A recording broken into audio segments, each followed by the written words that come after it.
Horror Hooligans, Horror Junkies 509, Kyle the 13th, coming at you again, you guys. And today is finally, this is a video I've been talking about doing for a while, or kind of rehashing. But I mentioned it a long time ago. I don't know if I mentioned it that much, but I'm revitalizing two of my old shows that I used to do way back in the day. So if you guys have been with me for a while, you might remember them, and they're a little old school, but you can definitely go check them out if you want to. Those two old shows I'm talking about is Franchise Fridays and From Best to Worst. Franchise Fridays, where I just sat here and went on and on and on about a franchise, and then I did From Best to Worst, where I'd rank a franchise. And I just figured, you know what, why can't I take both those shows and make it one? So, I want to welcome you guys to the new Franchise Fridays, you guys. This is going to be my very first one of this way I'm going to be doing it. So I'm going to be working the kinks out, so this might be a little long, might be a little boring. Bear with me, you guys, and always I'll take criticisms after I get this done. So I want to go ahead and describe how I'm going to go about doing this, because when I did my ranking systems back then, it was just, you know, I've seen these movies 1,000 times, I can rank them. You know, that may be possible, that may be true, but maybe not. So now I'm going to watch each film as I'm going through this. So this one video might take me 3 or 4 days, maybe more, to actually do. So I'm going to go watch the first one, I'll come in and I'll film with you guys, and then I'm going to go off and watch the second one, and I'll be able to film with you guys, and I'll be ranking as I go. So you'll see, like, I'll watch the first one, I'll like, bam, number 1 is going to be number 1, because I just watched number 1. And then I'll come back, do number 2, and if number 2 is better, that goes to be number 1. So I think it'll be better because it'll be more fresh, and I'll have a fresh look at it, and I think for some reason that'll be better. If I'm crazy, just stick with me for a little while, because this could be fun. Alright, you guys, so I'm going to go ahead and start with a franchise I haven't done before, and I will be redoing the franchises I've already done. So, if this works out, hopefully this will be a good time. But I felt like I needed to do a new one I haven't done yet. And I thought back, you know, this certain franchise I was thinking about doing, it kind of revitalized horror as it was. When it came out, horror was kind of, you know, it was there, but it was just, you know, whatever. And when this came out, it gave it a whole new dimension. It re-energized the franchise. And so I thought maybe I should do that with Franchise Fridays. So that's why I picked this franchise. And what franchise am I talking about? I'm talking about the Scream franchise, you guys. If you guys remember back when this first came out, this was huge, and this is what I'm going with. So like I already said, I'm going to go in, I'm going to watch each one of these, and I'm going to come record with you guys. So if this takes a couple days, you'll see my shirt change, you'll see maybe my face change, whatever it may be, because it'll take 3 or 4 days. Hopefully this will only take a couple days, so it won't be too long, because this is only 4 movies. But, you know, we get to Friday the 13th, that might take like a week. So I'm going to go ahead and dig into this, you guys, and I plan on talking about each movie just a little bit. I'm not going to, because this isn't a review. This is just a spotlight of this franchise. And so I think reviewing them all would just take way too long. So I have watched the first one already. Me and Angelina just got done watching it. And so let's get right into this. Scream 1. If you guys don't know this franchise, you should definitely dig into it. So Scream 1 came out in 1996. The director needs absolutely no introduction. It was Wes Craven. He is the granddaddy of Nightmare on Elm Street, Last House on the Left, Hills of Eyes. He's a father of horror, without a doubt, and definitely needs no introduction.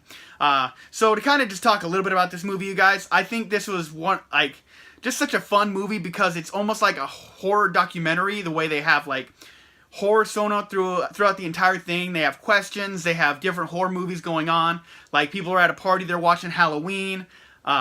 Just a fun thing to watch for horror fans. I mean, it could be fun for anybody, but we know, like, when we see those movies, what they are and how great they are.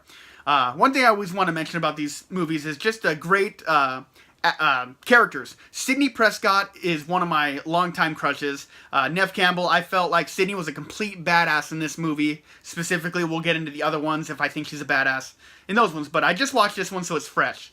But I mean, the top 3 I'm going to mention is Gale Weathers, Courtney Cox, and then Dewey, David Arquette. I think that's a very awesome trio, and I love watching them in these movies. And you know, guys, I mean, like I said, this isn't going to be a review, so if you guys want certain things for me to talk about in a movie, Let me know down in the comments if that's something you are interested in. But I'm going to keep it pretty short and sweet in between for each movie. Because like I said, it's not going to be a review. But I want to talk about the gore in this. I thought it was really good for how big this movie, how in the public eye this movie was. I mean, the gore is really great. The killer is awesome. I love the Ghostface costume. I was that for Halloween for many of years. And I can't say a bad thing about it, you guys. So, as of right now, Scream is my #1 Scream movie in the Scream franchise, you guys. So, that's kind of what I'm going to stick with for now, you guys. And maybe I'll add some more stuff as I go along. I'm going to try and get myself a little script so each one will be the same. But this one, like I said, is going to be a little bit rocky.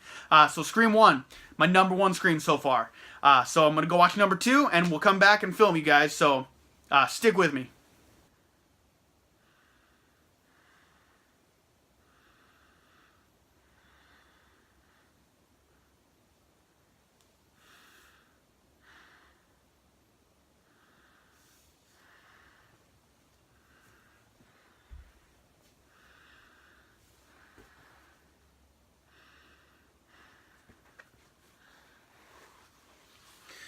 Alright, fellow horror hooligans, let's go ahead and dive right into Scream 2.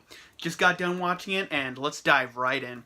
Alright, guys, so Scream 2 came out in 1999. First one came out in 1996. Just pumped this one right out.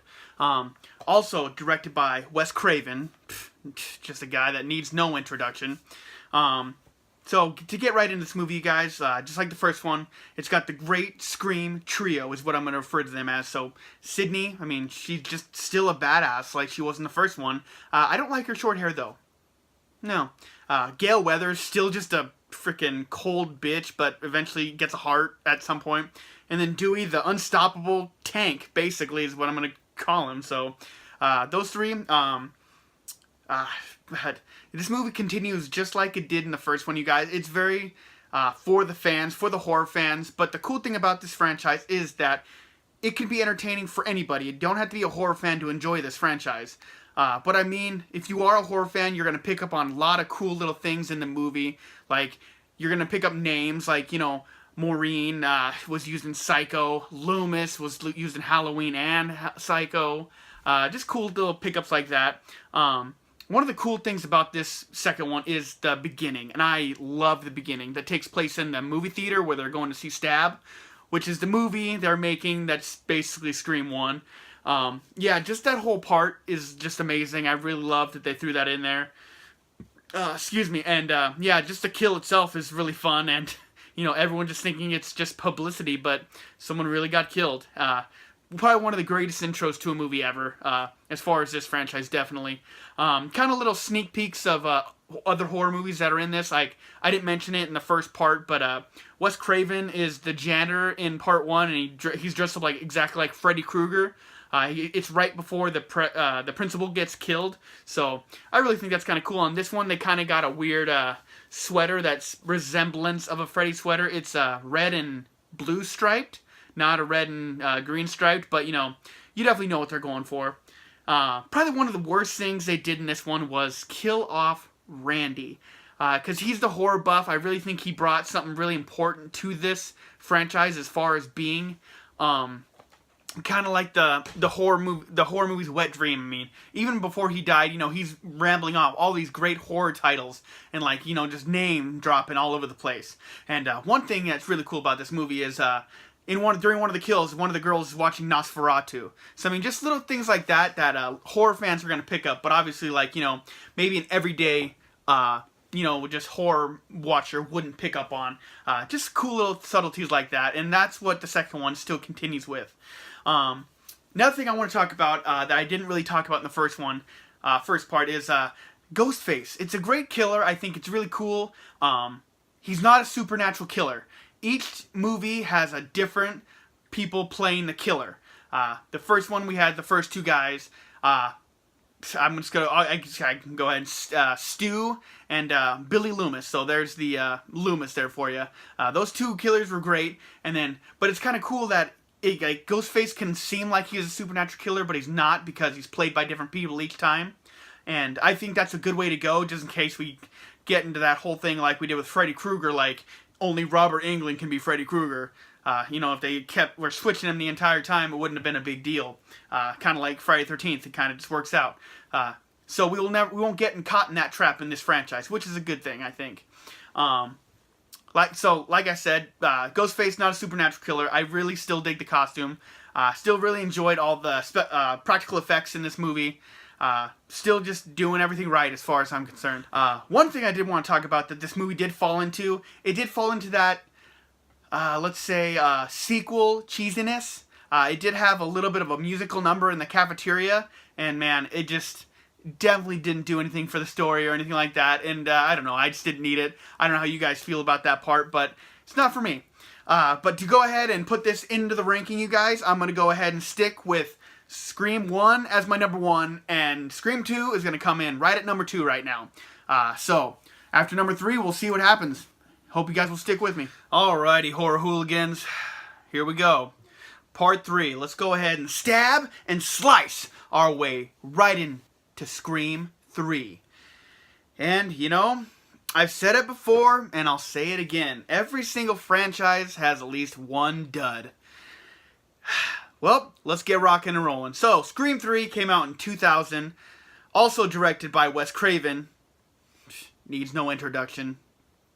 Dad. Alright, guys, so to get right into this movie, like we always do, we got the Scream trio, Sidney, Gale, and Dewey. And, you know, that's one thing I think they kind of messed up with in this franchise, is just not killing them. They're just reoccurring characters. They just keep coming back. They keep being there. They keep getting stabbed. They keep getting beat up.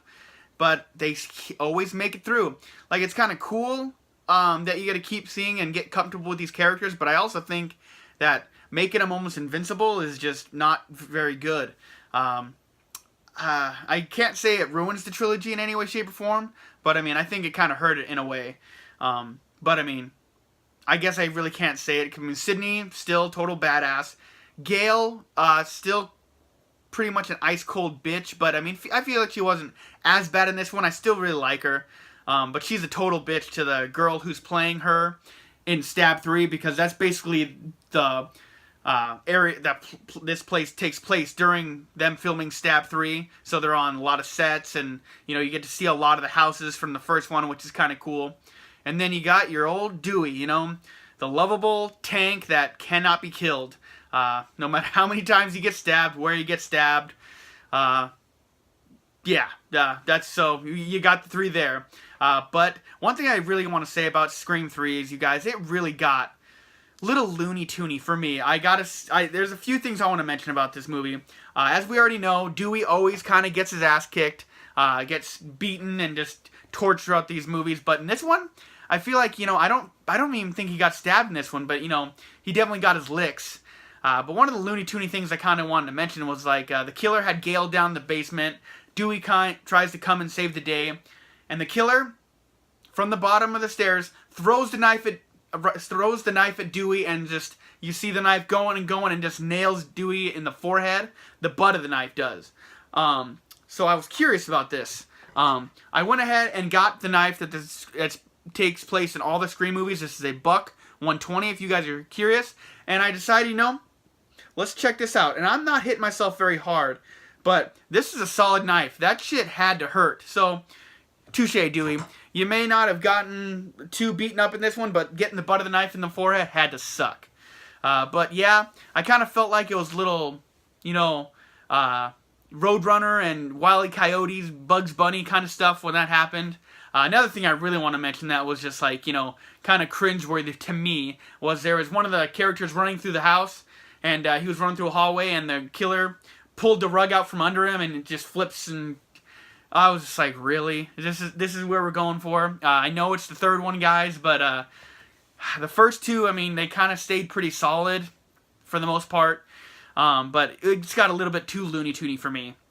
But kind of mentioning that guy that got the rug pulled out from under him, that was Dion Richmond. We will recognize him from Hatchet 1. He was Marcus, the comedy relief in Hatchet 1, so I thought it was really kind of cool to see him. It's been a long time since I've rewatched the Scream franchise, so I'm noticing a lot of different things that I never noticed the first time. But one kind of cool thing, kind of annoying thing they did in this one is they brought Randy back. And you're like, Kyle, you said it. He died in the second one. He did. But apparently he made a video, the type of video, if you're watching this video, I'm already dead. So they needed him to come and be in this movie somehow. So that's the way they decided to go about it. And, so he could explain trilogies to them. If it's just another sequel, you guys already know sequels. But if this is a trilogy, this means you, Sydney. You can die. That whole thing. I loved seeing him, and I loved, him running through a whole spiel of, the rules, the trilogies. I really liked they did it, but, I really liked it better if they wouldn't have killed him in the first place. Randy's sister came in. There's a tape. So, whatever. It is, they just can't let anything die, I guess. So, going into the next part I really want to talk about. I know it really sounds like I'm kind of trashing this movie, you guys. I will say I do like this movie, but like I said, it's the dud of the franchise. A lot of these are just nitpicks of mine. For me, another thing is there was no iconic horror like throwbacks. Like in 1 and 2, they had something of Nightmare on Elm Street kind of there for you to pick up, whether it be Wes Craven dressed up like a Freddy Krueger as the janitor, or the sweater that was reminiscent of Freddy's sweater in the second one. From what I could tell, there was absolutely nothing I could pick up on watching this movie, and I was paying attention, always trying to look for stuff. There was no mention of iconic horror movies. Randy was going through lists of them in the second one, and then he was watching Halloween and Evil Dead in the first one and stuff like that. But there was absolutely just none of that in this one. I felt like it was almost like made not to be like a Scream movie or something like that. I feel like they took a very crucial part out of the movie. Like the first two Scream movies were littered with that stuff, and then this one just nothing. Like, yeah, they were in the middle of making Scream 3, so they're on sets and throw back to the first Scream movie, which is cool. But I mean, I thought this was supposed to be like a horror fans' wet dream kind of movie. They only talked about like fake horror movies, like they talked about Stab 3, they talked about Stab in general, they talked about all these other horror movies that weren't real, and Creature from the Black Lagoon, but it was like the creature from something else. I can't exactly remember what it was, but it was something like that, something that isn't real. So I really thought that was a really not cool way to go ahead and treat Scream 3. I really think if they would have kept that in there, it would have been a lot more fun. But you guys, let's go ahead and get this ranking going on. So as it stands right now, this is going to be simple. My favorite Scream, Scream 1, hands down. My second one, Scream 2, and that's just because number 3, Scream 3, so much worse than number 2. Like, definitely. I don't think Scream 2 definitely isn't better than 1, and Scream 3 definitely isn't better than 2. So that's going to do it. We'll see where number 4 lies in the next one. Just stick with me, you guys, and we'll wrap this up soon. Alright, horror hooligans, it's all over. I just watched Scream 4, the final installment in the Scream franchise. So, let's go ahead and cut right into this Franchise Fridays. Alright, you guys, so Scream 4 came out in 2011, which kind of surprised me because I feel like it came out a lot more recent than that. But then Angelina says it felt like it came out a lot longer ago. So I guess it's to each his own on that aspect. Sorry, I'm using the old knife here to probably get myself injured. But let's go ahead and dive right into Scream 4, you guys. This was also directed by Wes Craven. This was the last movie he directed before he tragically died in, I believe, 2015. So, this guy was just too good for this world, obviously. So, everything goes up to Wes Craven, man. Everything he did, and then he left us with one more great one. Alright, you guys, so to get right into this, the Scream trio, you guys, a few things I want to talk about on this one. Sydney looks like a mom in this movie, but she's still a badass. But then I looked into Neve Campbell. She is a mom. She does have one kid, so, it is what it is. She is known as the Angel of Death in this movie, which I thought was kind of cool. Kind of gave me that little bit of vibe of Sleepaway Camp, because I believe they call Angela the Angel of Death too, because she kills all the bad kids. But one thing I want to say about Sydney in this movie is she gets her ass kicked through this entire thing. I mean, she's been stabbed before, but she got stabbed a good couple times in the gut. She's just freaking getting just beat up by her freaking cousin. It's just ridiculous on how much she got her butt kicked. She's still strong and still a badass, but they just let that little girl get way too much on her. Alright, you guys, so next people I want to mention, obviously, is I want to mention Gale. She got stabbed in this movie, which was, I don't recall, did she ever get stabbed before? I don't recall. I don't feel like she's been stabbed before, but she finally got stabbed. And then obviously going down to Dewey, I definitely gotta mention, he's pretty much completely unharmed throughout this entire movie almost. Like, at the end, he kind of gets beat on with a bedpan, but, you know, still, throughout the entire thing, completely unharmed.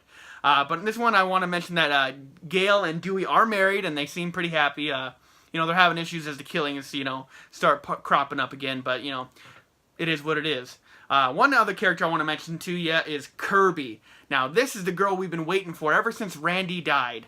She is the movie buff extraordinaire. This girl is naming off horror movies like left and right. She's got a Creature from the Black Lagoon poster in her room. Love this girl. She's awesome. I just think she's a breath of fresh air with this, and she's pretty cute too. What can I say? That's one thing leading into that. One thing I really want to mention about this movie is that they went above and beyond to make up for Halloween, Scream 3, because they had no mentions of like good old classic horror movies, but this one was on overload. They had a cinema club that they talk about, and they go to, and then like they have posters of all these great horror movies. They're talking about great horror movies and stuff like that. So that's what I was missing in Scream 3. Like, they just mentioned nothing about classic horror and had nothing on and nothing like that. In this one, they were watching Shaun of the Dead, which I don't classify as classic horror, but it's a good movie. I like it, so, you know, I can't dog on it. Next thing I want to mention is the brutality of this movie. We have never seen brutal kills like this in the other two. Like, they show intestines in this one. Ghostface has never gone that insane before. The only one that reminds me of this kind of brutality was Drew Barrymore's kill. I mean, yeah, we don't really see it, but we see her hanging from a tree and gutted. So, that was probably the most brutal thing that we've seen up until part 4. We see intestines hanging out of a girl. This cop gets stabbed right in the fucking forehead, which I think is just awesome. Like, when I see him, I'm like, oh, he got stabbed in the fucking forehead. And I'm pretty sure I said that exact same thing the first time I watched it. It's just one of those kills that's going to stick with me for a very long time. So, I mean, like I've already mentioned to you guys, there was a lot of great horror icons, trivia. They had a lot of great questions. Not a lot, I mean, but, you know, this guy was asking Kirby questions, which was fun. Like, Jason's weapon was a machete. Michael's was the butcher knife. Leatherface's with a chainsaw. And then they got on a question about remakes, and she just rambles on this whole entire list of everything that's been remade, and she's like, is one of those right?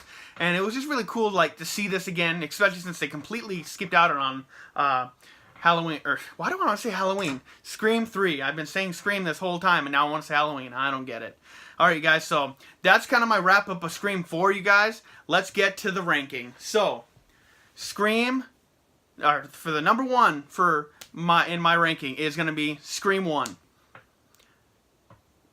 My number 2, Scream 4. It jumps ahead of the pack, you guys, because it comes on strong and it doesn't really let up. It did things that the first 2 movies have never done, and it didn't get as brutal as this. I mean, it came full-fledged out and was mentioning horror movies, classic horror movies, and just like, you know, living what it should be. So it jumps ahead of 2 and 3. And then you already know the rest of it. My third favorite Scream is going to be part 2, and my fourth favorite is going to be number 3. You guys, so that is my Franchise Fridays. That is my Scream ranking, you guys. Let me know down in the comments what your rank is. Does it differ from mine? Why is it different? What's your favorite Scream movie? I hope that we're a little bit similar, and if you guys got something to say, leave it down in the comments, you guys, and you know I'll get back to you. So, I hope you guys enjoyed this. I hope you guys will watch this and, like, let me know if you guys are going to enjoy this. Let me know if there's something different I should mention in each movie.